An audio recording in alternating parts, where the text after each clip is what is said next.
And I'm going to open council time for Wednesday, June the 16th. And we will begin with old business and the minutes of the last meeting. I accept a motion to approve. I move to approve as amended by staff. Second. It's been moved and seconded to approve the minutes of the last meeting. All in favor, please say aye. Aye. Opposed? Motion passes. Thank you. Moving on to new business, the charter amendment. So I can okay. introduce it. Taylor was having some technical difficulties as well, so he's trying to get back on, but I can certainly introduce it. So there are two proposed amendments for the Clark County Home Rule Charter. One of the amendments is presented by the chair today. This is relating to the qualification of voters for initiative, mini initiative, and referendum relating to ordinances that are only effective in the unincorporated areas. The second draft ordinance reflects amendments that Mr. Kimsey has proposed relating to the procedures for processing initiative, mini initiatives, and the referendum petitions. And I understand that Greg Kimsey also sent a memo outlining his suggestions in a memo as well. And I will note that both of these draft ordinances are draft. There needs to be some further review, but this is for your initial conversation to see if this is something you want to move forward on a hearing and have staff and legal finalize this for a public hearing. So I don't know if, since Taylor, I don't know if he got on yet, but if both I'm on Amanda's or computer. Mr. Kimsey would like to, okay, so Taylor's on. So Taylor can add anything, and or if the chair and Mr. Kimsey would like to provide any more additional details for the rest of the council's consideration.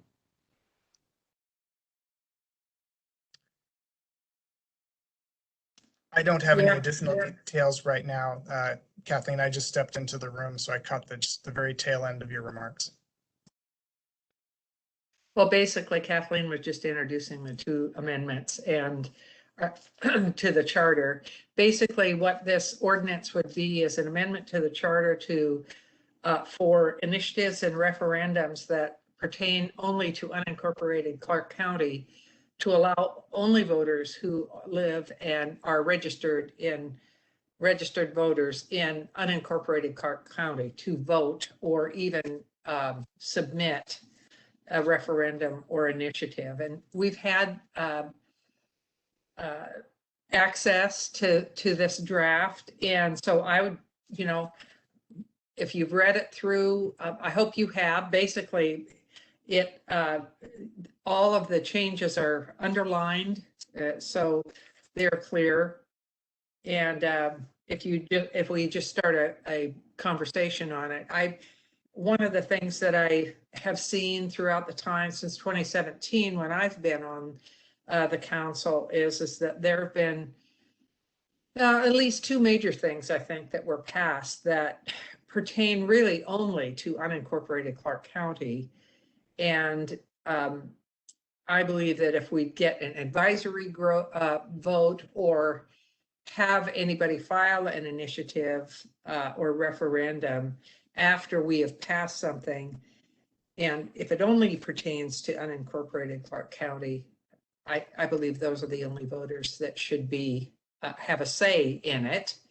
We do the same thing for city jurisdictions, school districts, and library district, you name it. It's divided this way for everything. So I just open it up for comments on this particular ordinance, and I'll let Greg take the mic once we get to the changes, the more technical changes as far as number of days, etc. Are there comments to the council? Okay, I hear somebody else. I'll wait. I'm pulling up the draft ordinance. Councilor Olson, yeah. As it pertains to any vote, if it only impacts unincorporated Clark County, whether it's a referendum or initiative, and Greg, maybe you can help with this.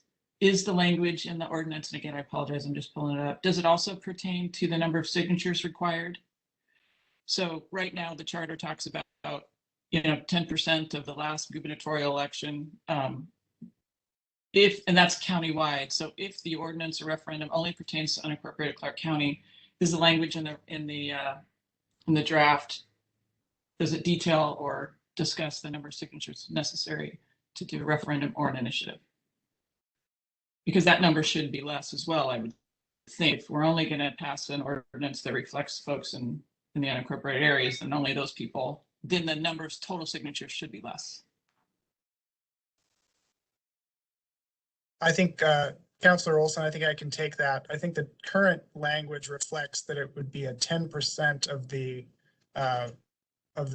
unincorporated vote in the last gubernatorial election. So the 10% stays the same. It's just from a different, from the unincorporated vote in the last gubernatorial election. So it would have an effect on the raw number, obviously, of signatures required.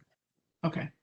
And then one more follow-up on that. I know other counties require fewer signatures for initiative and referendum. I think some have 5% rather than 10. I don't know if that's something that the council wants to consider in this conversation, or you want to leave it at 10. Puts the bar pretty high, and maybe it should be, but just something to consider. Since you brought that up, Councilor Olson, do you know what counties require less? I'm trying to remember off the top of my head. I want to say it's Pierce or Snohomish. I could go get the number. I can go get it and get it back to everyone if you want. I do know that I believe that this particular draft was created basically from King County's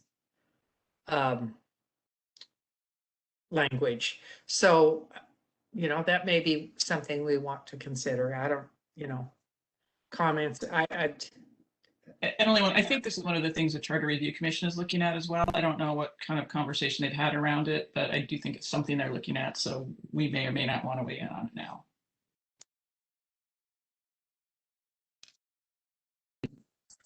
I If I actually may. believe that go ahead, Councilor Manley. Well, so as to that last point that Julie brought up, I think that's an interesting idea to make the threshold lower. I hadn't considered that until she just mentioned it. And I really like the idea that the Charter Commission, if they do, they take that up. Because as soon as, I like the idea that you raised that, but then I thought, and I respect where we're at with the single subject rule. We want to try to keep this simple. I was a little disappointed that we even had to separate Greg's procedures into a separate attempt to amend the charter. And if we then make another change like this, I think it kind of pushes into the single subject rule again if we lower the threshold. I think, for my own personal opinion, I think it's all one single subject, but I know how amorphous all of that is. So anyway, I think it's something to consider. I hope that the commission takes it up and not us, because I don't want to complicate what we're doing. I really feel very strongly about our move to bring fairness to the referendum and initiative process. I think, that it was too simplified in the original charter, and I don't think anyone really foresaw the untoward consequences. It's really an affront to democracy the way it is right now.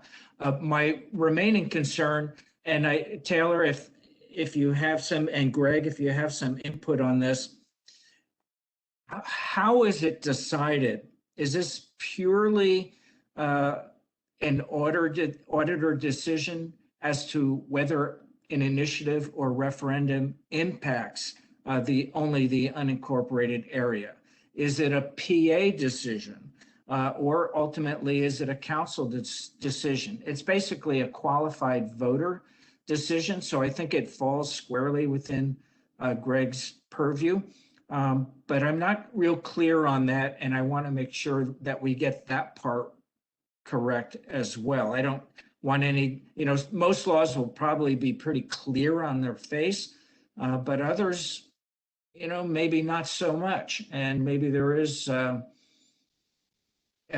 issue between the different elected offices, between the county council and the auditor, and maybe even the PA as an elected official may have a different opinion as to the reach of the referendum or initiative. So Taylor or Greg, do you think this change will safely handle that issue?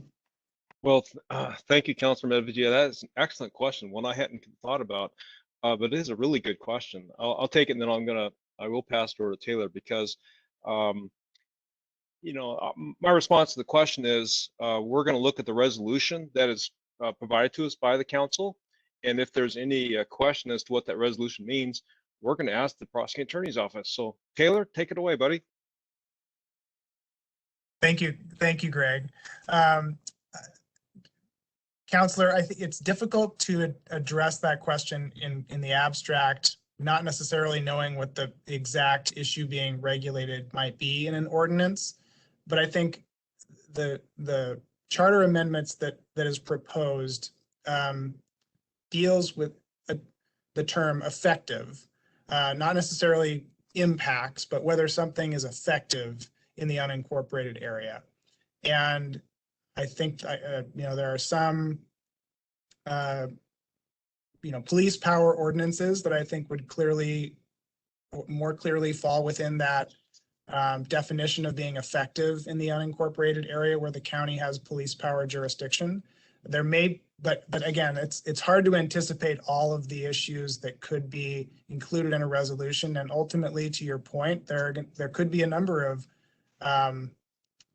players in that certainly the council will be authoring whatever resolution is at issue, or the citizen in the initiative process will be proposing language. And so they will have the ability to influence that.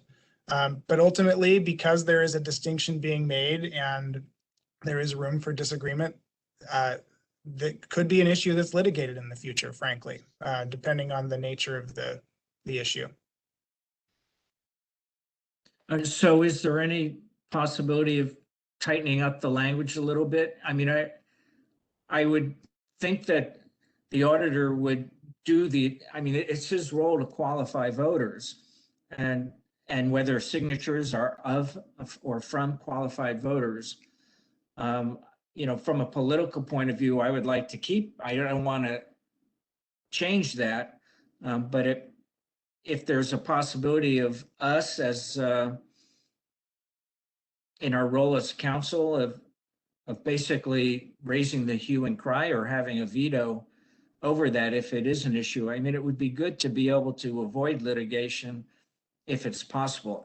What I'm hearing from you, though, is it sounds like just the word effective is probably concise enough that it won't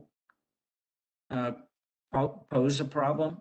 I mean, are you pretty confident it is as concise a term as I have been able to come up with. And to your point, I think again, the council is going to be able to author the ordinance at issue and certainly characterize it how it chooses to.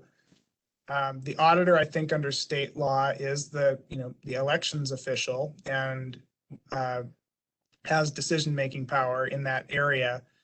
Certainly it's subject to judicial review, and that as many decisions are. So I think the ordinance does as it's written right now with the effective language, tries to anticipate that issue as best as we can.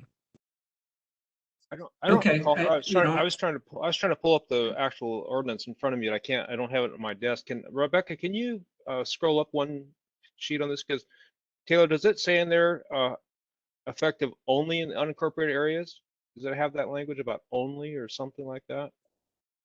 Exclusively. Exclusively. There you go. Perfect. I think there may also be the use of the term only. That's an issue we can review to harmonize the terms. Exclusively is pretty good. Thanks, Rebecca. Okay, thanks. I just wanted to raise that. I'm satisfied with the discussion if everyone else is. This page you'll see uses the term only, so that could potentially be harmonized to be exclusively.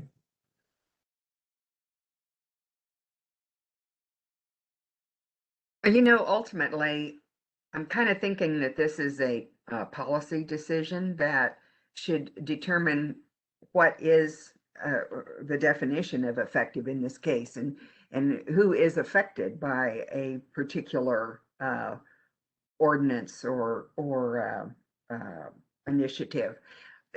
It is very difficult, I think, to say that the entire county isn't affected by most initiatives and referenda. But in actuality, is that the case or not? And that to me doesn't seem like a legal issue. There's not a law that's going to answer that. And I think that the role of the auditor is an essential one after the policy decision is made. That's my take on it. If I gave two examples of unincorporated Clark County being affected by a vote that was taken, and had the unincorporated Clark County had the opportunity, at least maybe it would have changed the outcome or the effect upon unincorporated Clark County. The two are: one, marijuana. Clark County did not allow the sale of marijuana or growth in unincorporated Clark County. The city of Vancouver did. I think Battleground did. Maybe Camas does. I'm not sure. But clearly, we heard from people in unincorporated Clark County, they did not want this, and yet it was voted in by the council.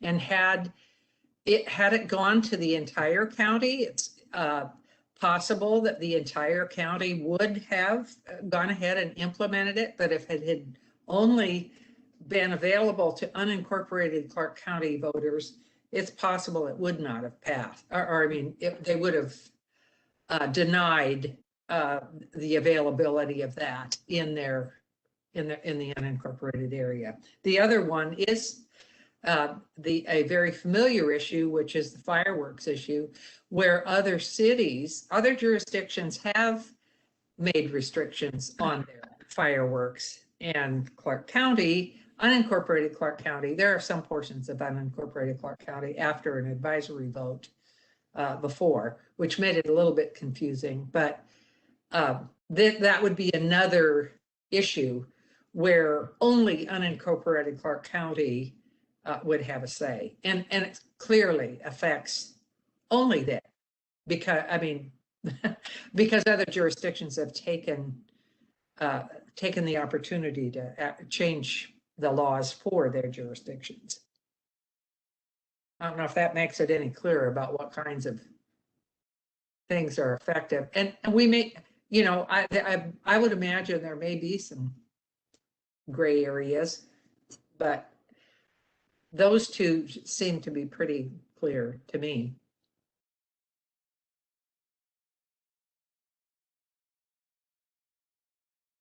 Well, I would just echo Taylor's earlier comments that when the council is drafting the ordinance, and then to make it, you know, as clear as you possibly can, that this is, you know, effective only in the unincorporated areas, or whatever kind of language that you can come up with, that would be helpful to the elections office and the county auditor. And thank you. And Madam Chair, if I will, I besides really strongly supporting this, I also wanted to add, I absolutely support what Greg wants to do to clean up the timelines and those milestones. So, you know, I do want to support his efforts for both of these. I know, Greg, that you worked on both amendments. So I think they're both good. I think they're both necessary. And, you know, if if the charter takes up other issues, you know, I certainly would be anxious to see what they come up with. Okay, are there any other comments directly on the ordinance that that the council is bringing forward, or that stays within this one subject rule, which after reading the two of them, I thought, wow, it's being parsed. Really being parsed. I just don't see how well, anyway. So we're going to have two because we don't want to have a dispute about it or a legal case against it. But at any rate, is there further comment on this ordinance that as an amendment to the charter from the council? Well, I'm wondering what everybody else thinks about that. I mean, I think it is open to debate whether there is a party out there that would attack it on the single subject rule. So I think it's kind of a low risk to put them together. I don't know what's politically easiest in a voter pamphlet, whether to just have one and have these two major changes, or to have two separate. You know, is that going to be easier or harder to put before the electorate? But I think it's a fairly low risk having it all as one. But I just tee that up to see what other counselors think about just having a single resolution. I guess what I would actually ask of Greg, without this amendment that we're putting forward, would you still want these changes? Do they clarify, do they help the elections office in any other way?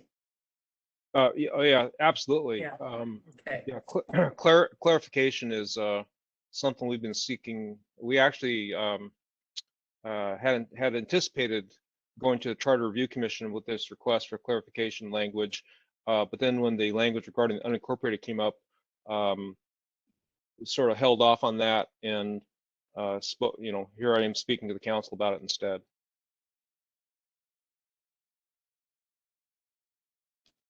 Okay. Any other comments on the one subject here about unincorporated Clark County vote? Do we have, Julie, are you in favor of it? If it needs any cleanup or anything, but are you generally in favor of putting this forward? Yes, that makes sense. Okay, so I have had, how about the other, I know Temple isn't here. I'm just trying to find out, you know, if we should be going forward with this, and that's why we're discussing it now. But once we do, I mean, it's timely that we do this. We need to have this completed by August 1st. Is that not the case, Greg? We have to have it to you by August 1st, correct? Yeah, actually it's August 3rd, 5 o'clock came Okay. August 3rd, but All August right. 1st, Okay. August 1st is better. Yes, I bet it is. Okay.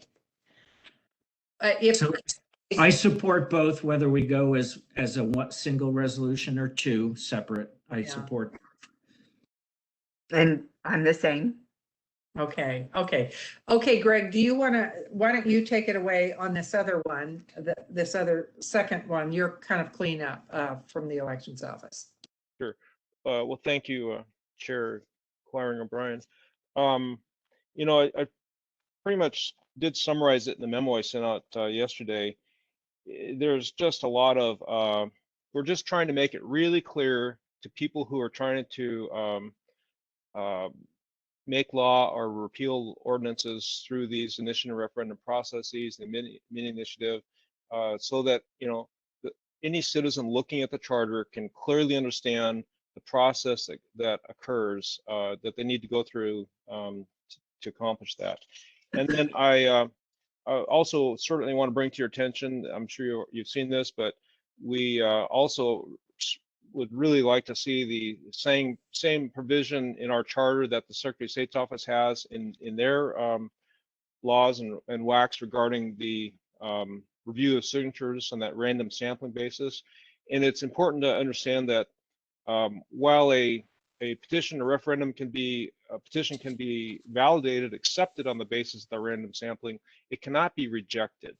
So if there are insufficient signatures, then every single signature will be reviewed until it's completed.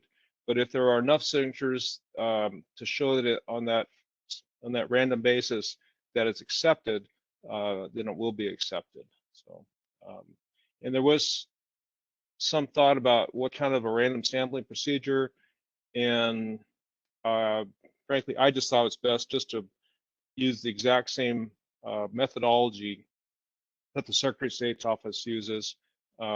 It's been very successful for them for a long time, and it is an opportunity for us to reduce the amount of time to review these petitions, and as a consequence of that, it reduces the cost. Thank you, Greg. Questions or comments by the council? I was the person who asked about the methodology for the random sampling. And actually in reading what is used by the state and therefore it would be by us, I was very surprised that they don't use a stratified random sample because the sample percentage is so very, very small for a county of our size. So the number of people that would be sampled in terms of their signatures is very, very small. So it would be quite easy for it to be misrepresentative if it isn't stratified in the first place. You can stratify it later, but it's better to stratify it from the get-go. The Gallup poll, which is known for using, they use typically just a methodology that has about 1,000 voters in it. And what they do is to assign a weight to the demographic characteristics of the total relative to whatever factors, whatever demographic factors are important. Gender, age, educational attainment, race, and region are probably the most common ones that they use. I think in our area, probably region would, as we were just discussing on the last suggested change to the charter amendment. So region would be significant in some cases here. Very, very easy to stratify. And in such a small sampling, I would really recommend that be done. Whether or not the state does it, that's their doing. It wouldn't hurt for us to be more stringent than the state, even though we wouldn't want to be less stringent. So I just think that's incredibly important in a county of our size. Well, Councilor Bowerman, thank you for the comments and your insight into this. I'm certainly not going to hold myself out as an expert in this area, and would be very pleased to add language to this amendment that says something like may use the Secretary of State, may use the procedure allowed by or provided for in state law the Secretary of State's office uses, or procedure enacted by county ordinance. That'd be fine by me. That sounds good, or just the addition of the word stratified before random sample does the trick as well. Oh, okay. And the stratification is always done on the basis of whatever demographic variables are thought to be important in that particular vote. And if there aren't any, then the stratification is very easy. It's just 100% of the sample. And the weighting is one way to go about it, which is what Gallup uses, but another one is just to make sure that the votes that are tallied are representative of that stratification. Well, what I can see with the problem of just using the word stratification is it's going to leave the type and methodology of the stratification to the discretion of the county auditor, you may have. Well, it may or may not be, because some future county auditor may. So I think I prefer to have language in there that says the county council passes an ordinance, or you could say the county canvassing board. Either way, canvassing board. That was actually my initial thought on this would be to say rules set forth by the county canvassing board. But the use of just the word stratification, I think, leaves it open to some interpretation that may not work so well in the next at some point in the next 50 years. Well, it's much more specific than just a random sample, I got to tell you. Well, But yes, but the random sample is very clearly defined in the rule. So there's. Yeah, so I don't think so. But Okay. they talk about what to do with that number after it has been obtained, but not how to get it. Okay. So they go at it in a kind of a backwards fashion as far as their detail is concerned, in my opinion. Okay. But I think having it come in the form that you suggested initially, that would be fine too, just so that it is coming from a designated body, whether that's council or whomever. So is there a preference for that to be by the county council or by the canvassing board? Mr. Kimsey, this is Taylor Halvick. I think we should talk about, I guess as between the two, I would suggest the council, which has the ability to enact an ordinance and pass legislation, as opposed to the canvassing board, which does not. Well, but the canvassing board does pass rules under which the elections are administered, Taylor.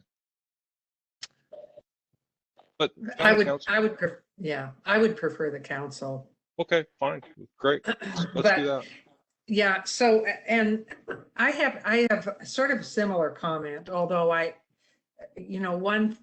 one thing that you indicated, or even that it states here, is that no petition will be rejected on the basis of statistical method employed. No petition will be accepted on the basis of any statistical method employed if such method indicates it contains fewer requisite number. In this case, where we are looking at only people coming from a certain area, a certain district, in this case, unincorporated Clark County, I would actually prefer that it is looked at signature by signature, address by address, and whether they're registered or not. That would be my preference. I know it probably saves time, but this is, we're changing laws, and I think, I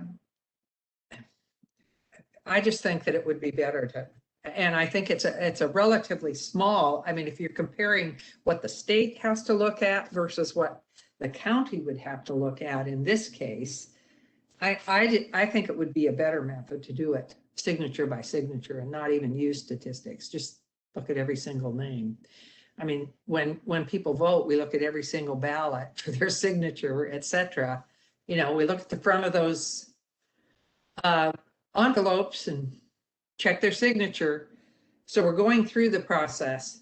I think this is just as important in putting it on the ballot as it is counting those votes that come in. But that would be my preference, and I'm not the auditor. I don't have to do it, but I just throw that out there that my preference would be to eliminate section 7(4)(b)(3) or clarify that these signatures are checked signature by signature.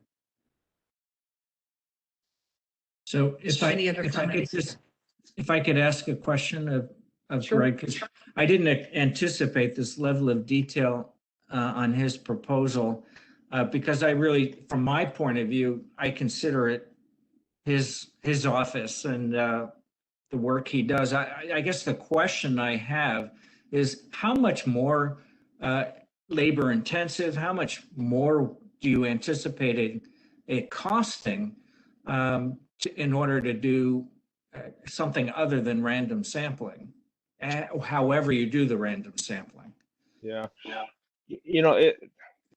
Of course, that's an extremely difficult question to answer, Gary.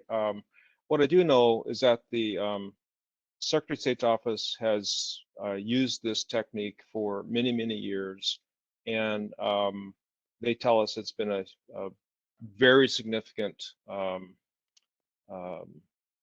reduction in the labor costs that they've incurred over those years. It's it's difficult to answer because in this county, frankly, at this point, we haven't had a petition that's been accepted.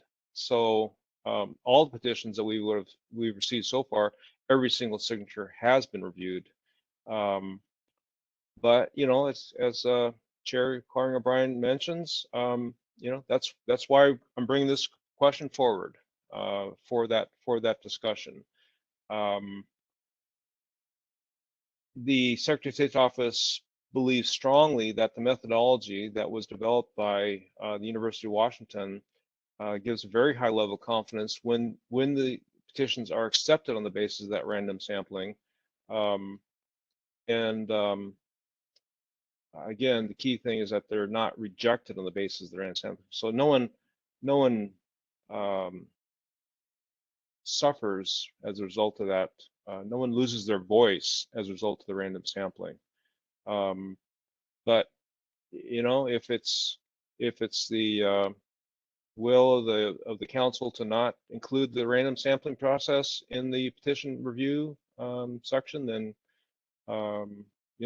we'll take it out. So And I don't have, I know that, ahead. could I just say, because it follows right directly onto what he was saying, that what Greg was saying, I'm concerned about the disenfranchisement. However, I'm just as concerned that something goes on to the ballot that doesn't have the required number of signatures or the right people signing it.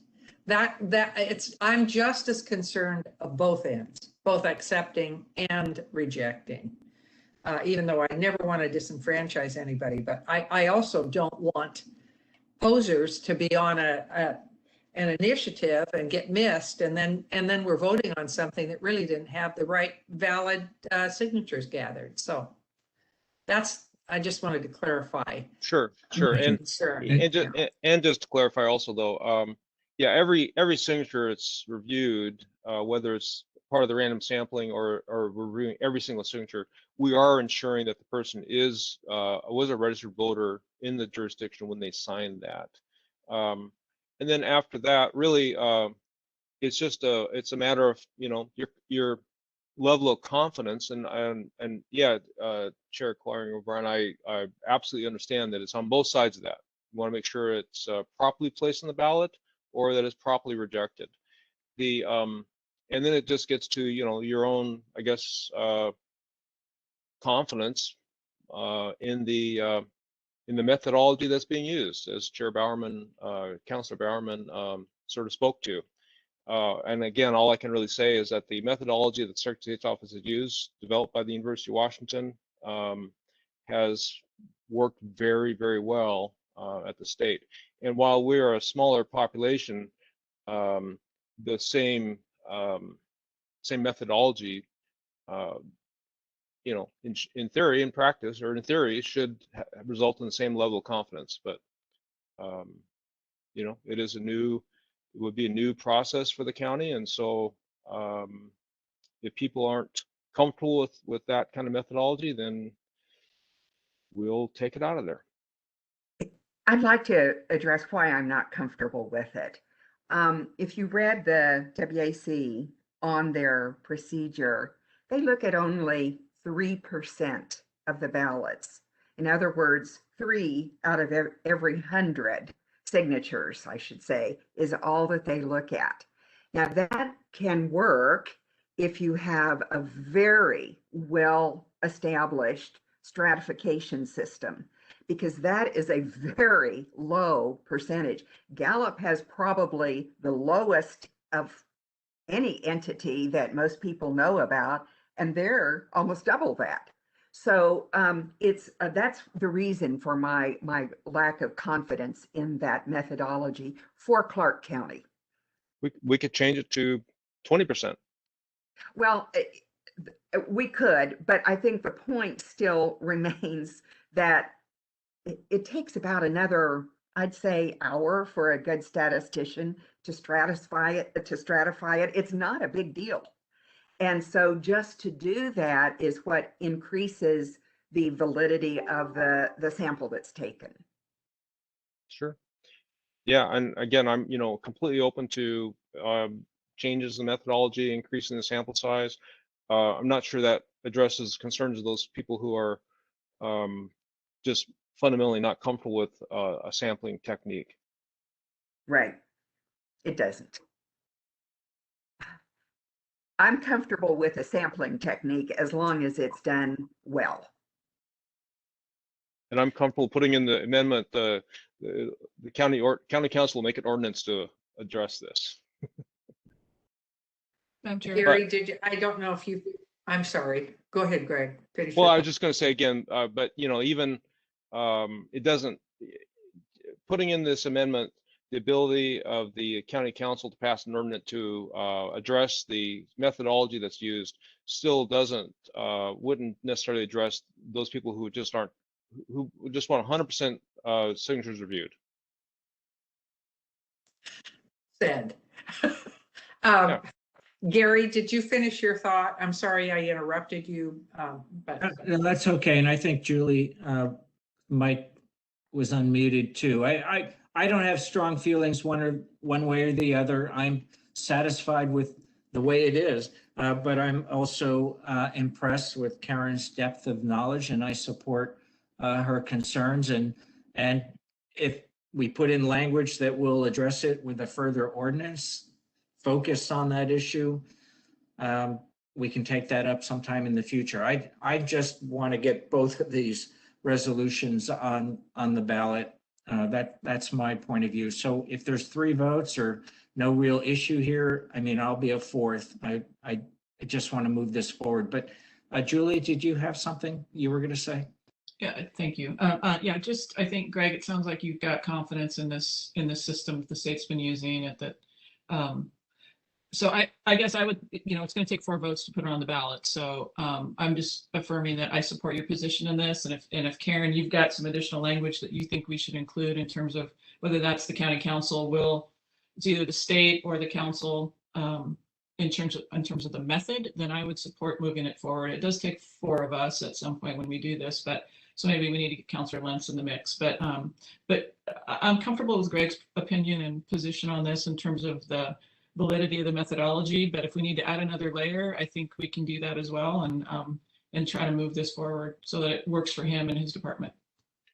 Well, thank you both. And this is, of course, this isn't the final step in this. So what I suggest is we take Councilor Bowerman's comments into consideration and maybe beef up this section a little bit more specifically regarding the county ordinances by the county council to affect the methodology used, and then bring it forward to you for your further consideration.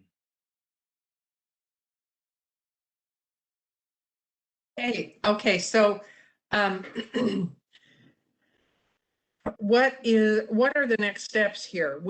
It sounds like we're going to go forward with these 2 things, and we'll look further into any clarification of that language in either, both or either. And so do we address this once again at a council time, Kathleen or Taylor, or do we have to have a hearing on this? What is our next step? Yes, Chair, this is Taylor Halvick. The ordinance needs to be adopted at a hearing. Certainly you can discuss the ordinances and the issues that we've talked about today at a future council time, or a hearing for that matter. But it looks like the 2 hearings that the hearing I think that would make sense would be the 2nd hearing in July for this, to address the issues that we've talked about today and to get it on the hearing agenda before the August deadline. So that's what I have to say. Okay, so if we want to more carefully look at the language or create more explicit language in either one of them, we'll discuss this again at a council time, and Councilor Lentz can be a part of this as well. She couldn't be here today because she is in Ohio, but she will listen and be appraised of what happened. So Thank you, Greg, for bringing this forward, and thank you all for this discussion. And we will bring this up at another council time to refine the wording of both if necessary. Now we're going to move to redistricting, and maybe Greg, you have something to say about that as well.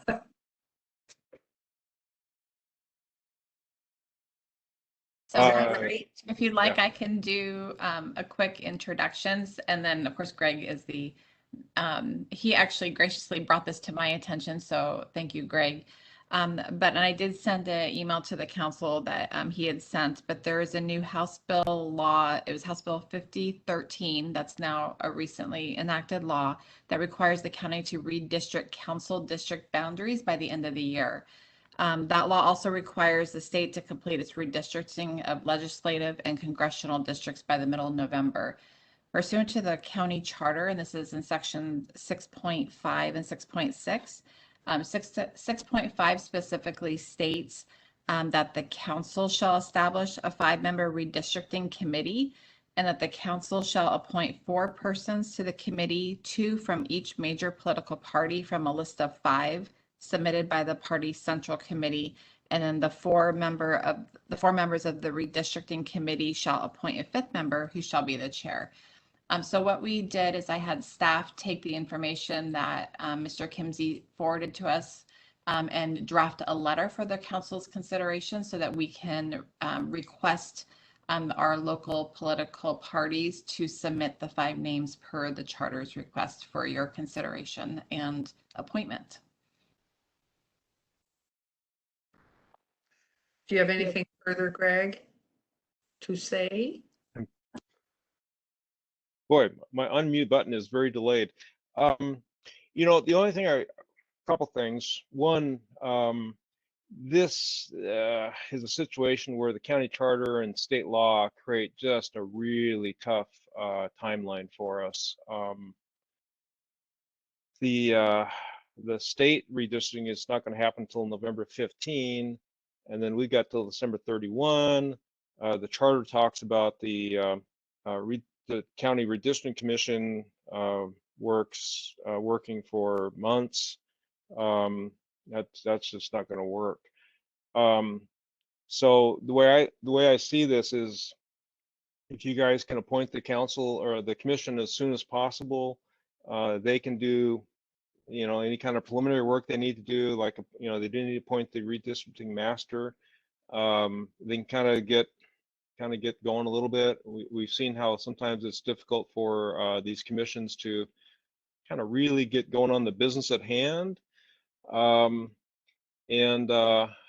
The best shot, I think the best shot of getting this done by December 31 is to appoint this commission as soon as possible. Also, it would be really appreciated if in your letter, I think is in this letter, and when you appoint the members of the commission, to emphasize or to make a request that they use existing precinct boundaries. There's two reasons for that. First is, we don't want a situation where voters get moved twice. So they get moved once with the state committee and then or state redistricting, and then the second time with the county redistricting.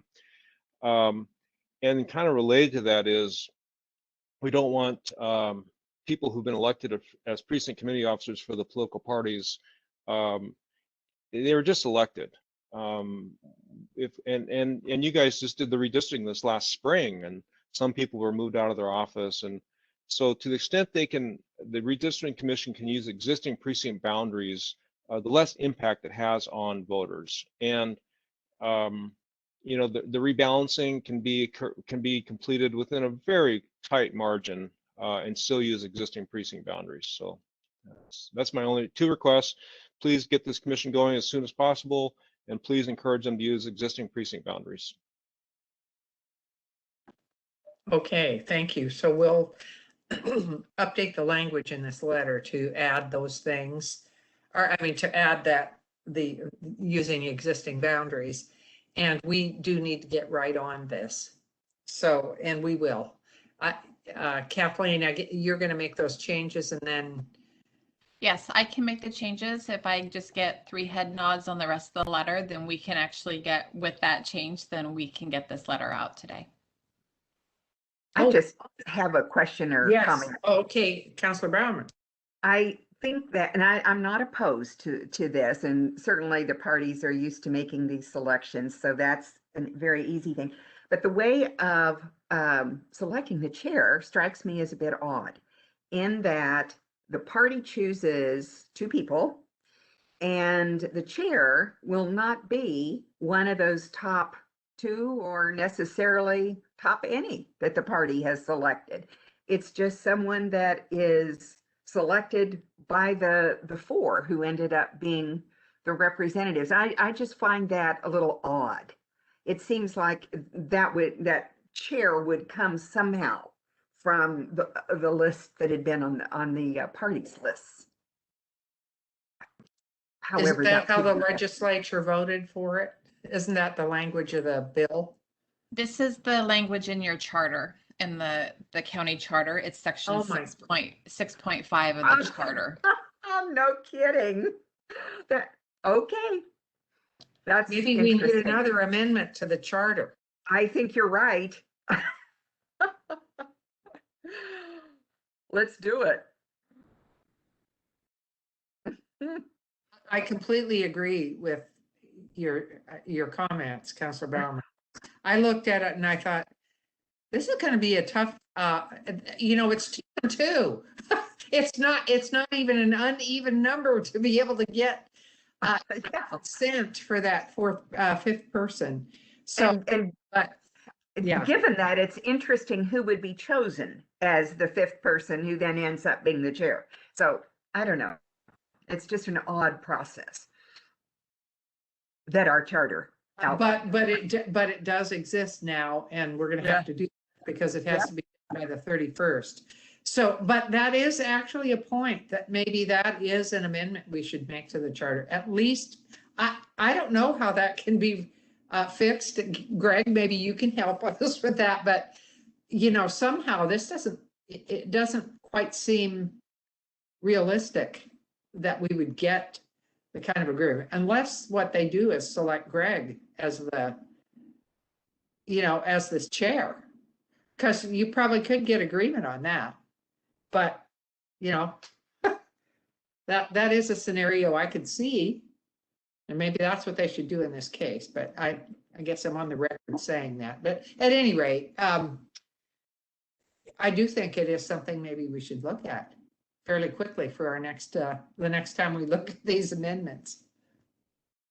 Well, I think it should be passed to the commission right now. I see it as completely unworkable. So you're going to have 2 votes on one party, 2 votes on another party, and getting them to agree on who that chair would be could be a deadlock. And then trying to find a volunteer to be considered by those, I just see a very strong likelihood that they won't, it'll take them forever to pick that 5th person if they can. I will tell you that my personal experience with the ethics issue a couple of years ago, I mean, I made call after call after call. No one wanted to volunteer. So, I mean, it's going to be hard pressed. I like the idea of Greg doing it, but we're stuck with the process that's in our charter right now. So it is what it is. Absolutely. We are going to have to do this one. I'm just saying, I mean, the point is well taken that this is another thing that could be brought forward either by us or the Charter Commission. But right now we see an unworkable thing. So it should be changed. Well, maybe we'll all be surprised, and these 4 people will choose someone that they can all agree on, and we'll get a good product at the end. We don't know that yet. We assume that because there's opposite political parties that they won't be able to come to an agreement on a 5th person, but maybe we'll be surprised, and maybe they will be able to, and they'll be able to Like do I said, it would not surprise me at all if they chose Greg Kimsey, and I think they all could agree on that. So I'm not saying it's impossible, Councilor Olson. I'm saying it creates an issue where could be a deadlock, and that's not good. So we don't discuss it any further. We do need to get this letter out as quickly as possible so that we can get what is already in the charter going and work on this redistricting. So we'll get those changes. Kathleen, you maybe just point out what what's in there, and I think you got 3. Did you get 3 thumbs up? I saw 3. Okay, all right. Thank you. Okay, I think that covers this particular thing. There's something on the agenda. I mean, there's something under, well, that's new business. Okay, we already covered the old business. So, council reports. Madam Chair, Yes, Councilor Brown. I have a follow-up from last night's meeting. We extended the hearing to something like June 24 or so, I believe it was. And so I would like to request of staff that all of the spreadsheet items, which was the spreadsheet being page 4 of the resolution, have the data associated with that item attached to it. Much of it might be referenced in the Eco Northwest report already. And so in that case, but it's probably in several different places because that report is not organized in accordance with the spreadsheet. So the different pages could be simply referenced without repeating all of it. But then we would know what the data are that are going to be reported to the state. And I would ask that this be done in a complete manner, so that even if an item was not initiated by staff, that it would still show the data that would be used should that item go forward. That's a request. Okay. Does everybody understand that request? I think I do. What you're saying, I think, is provide data along with the suggestion. For instance, well, I won't give a for instance. You want the actual hard data to go with each line. Yes. Okay. And this is not extra work. It's likely already done, and it has to be done anyway, if it isn't already. It does have to be done because this report is going to go to the Department of Commerce, and I think that that's a good point. I'm in favor of that. Others? So the data is already there. Is it not in a place that is No, it's not readily it's accessible? not It's not it's attached not to the a- spreadsheet. Hold on a minute, please. It's not attached to the spreadsheet per se, but the information in the record is all complete and there. So are you saying, I'm just not clear on, as you're asking. Reference it if it's not, if it is there, somewhere in that 73-page report or in multiple places, reference it. And if it's not there, show what it is. Because there were claims made that there was data in some places, there was not data in other places. So let's just see what the data are. Chair, can I just bring up a couple quick things? Go So ahead. the council last night did approve the June 29th hearing date, and I did want to let the council know that I was notified this morning that Oliver, Jose, and the court reporter are not available on that date. So I am talking with legal counsel just to see what the next steps are and making sure we don't miss a step. So I wanted to bring that up. And the second piece that I guess a clarifying question for me for Councillor Bowerman is there may be some recommendations from the coalition that our staff doesn't have the data to support that. So I want to, because that wasn't them bringing forward during the review of the last couple of years.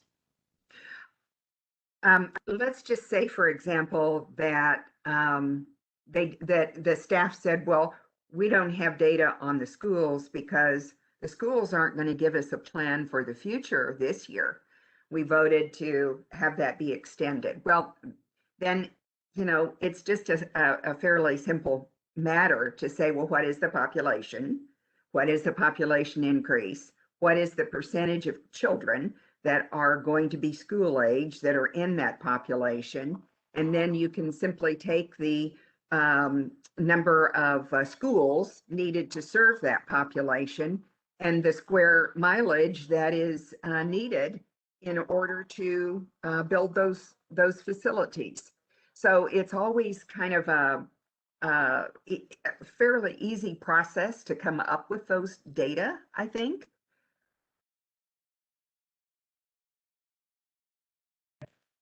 Furthermore, well, I guess what I was going to say is, furthermore, the staff will have to compile this for the Department of Commerce.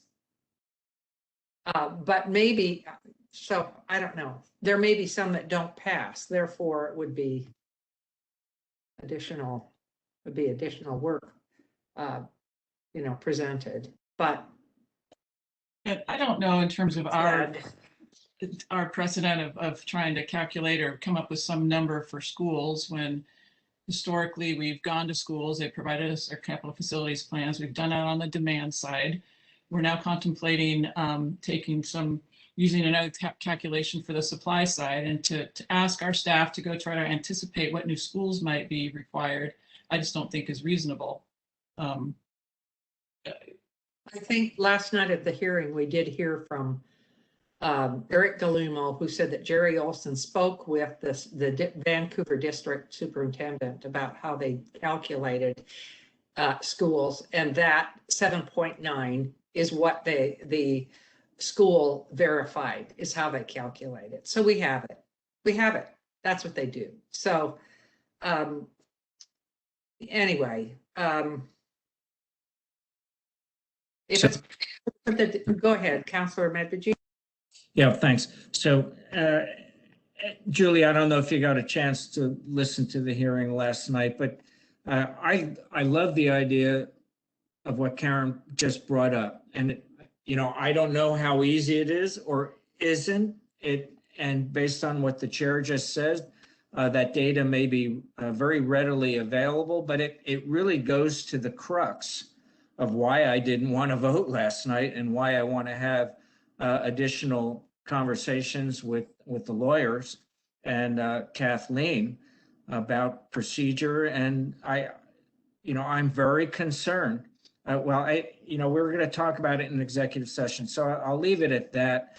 But I very heartily support the idea of putting that data directly behind those numbers, because that was the crux of the claims made last night by in-person testimony as well as by letter. One of them was about 17 pages long, that there simply isn't data and this stuff's just being made up. And unfortunately, we had, in different points of different hearings over the past year, staff essentially say the exact same thing. So if we can put data behind those numbers, and the school one is the perfect example, and I brought those up last night. I want to see that data annotated. And when it comes to parks, by the way, I had notes that I had taken when we had a work session, and the question about parks was, there's every 1,000 people, there is a calculation they do for parks too. That's the answer to that. It exists. So I can certainly, I'm hearing the majority of the council asking for this information. I do believe that the majority, I do believe actually all of the recommendations that were from the committee are in the report that they submitted to the council. So I know I had provided some information to you all about tying that to the presentation from the committee as well as the staff. I'm confident that all of that data is already in that report that's been submitted publicly and to the council. So that reference piece, I don't anticipate would take a lot. I mean, I can tell you it took me quite a few hours to do what I did just because I wanted to make sure it was right and working with staff. But I will the things that might take a little bit longer are things that were not decided on by that particular committee, but I will talk to staff and we can move forward with that. Okay, so are we going to, is there going to be further discussion about when this meeting is going to take place? I would recommend, I have already emailed asking, making sure that we have the exact of like 24-hour notice, when can we do it? So I want to get Okay, exactly what we can or cannot do clarified prior, and then I will be communicating with you on that. okay. And now there is one other thing, and Gary, I sent you an email this morning about this question. I think there's some confusion about the question you asked for legal advice on. I heard one thing, I think other people interpreted or heard other things. And I would like to know what you are seeking from legal counsel with regard to this, to clarify what she's going to look at and give to us. And on the other hand, if we actually can have an executive session about it. So if you would, please, Gary. All right, so I didn't see your email because I'm having trouble with my passwords today and Counselor, email. So Chair, this is Taylor Halvick. I just wanted to interject here that this discussion, including the question that you would like legal advice on, is a conversation that I think we should have in a privileged setting, and that would be either an attorney-client privileged communication, including Chris Cook, or if this falls within the executive session parameters, then in that setting. And I agree with the chair that there is definitely some confusion. I mean, I started getting emails and texts from people right away, and they were not on point. And I absolutely agree that it should be a discussion in executive session. I'm going to disagree, but well, I guess we'll go to executive session about it. This is what you said in a public forum. That's all I'm asking. I'm asking what you said in the public forum. What was the question you asked legal counsel? Taylor, can I at least, from my point of view, say that answer? Sure, Counselor, I think you can certainly clarify the question that you asked publicly last night, but I just wanted to caution against further discussion of questions that you may be seeking legal advice on beyond what's already been discussed. Super, understand. The main thrust, Madam Chair, was I wanted to know essentially if the testimony, whether it came from last night or in the form of letters or came in during committee work, is considered evidence of the fact asserted. It's somewhat of a technical evidentiary issue administratively, but I was looking for the answer on whether or not, so someone says, and I think I gave the example of 7.9% for schools. Just the mere statement by someone who's an expert with experience, training, knowledge, is that evidence of that fact? So that we're showing our work. That we are, and that is, and it's proof of the matter asserted, essentially. That's really what I was trying to get to. And I know that it was 9 o'clock or whatever it was last night, and I don't think anyone understood it. I think Christine Cook did, but we'll find out. Okay, okay, so that is very different from what even the two other questions, the two other concepts of what your question was. So that's fair. You did ask that during your discussion. I did hear you ask that. But I heard other things too. And so if that's the question, that's wonderful. Now we have the question that Christine Cook needs to find the answer to. Okay, and I guess we'll discuss that in executive session. Thank you. I appreciate that. I appreciate the clarification because it was kind of all over the place, and you'll see what I'm talking about when you see my memo. Any other counselor reports?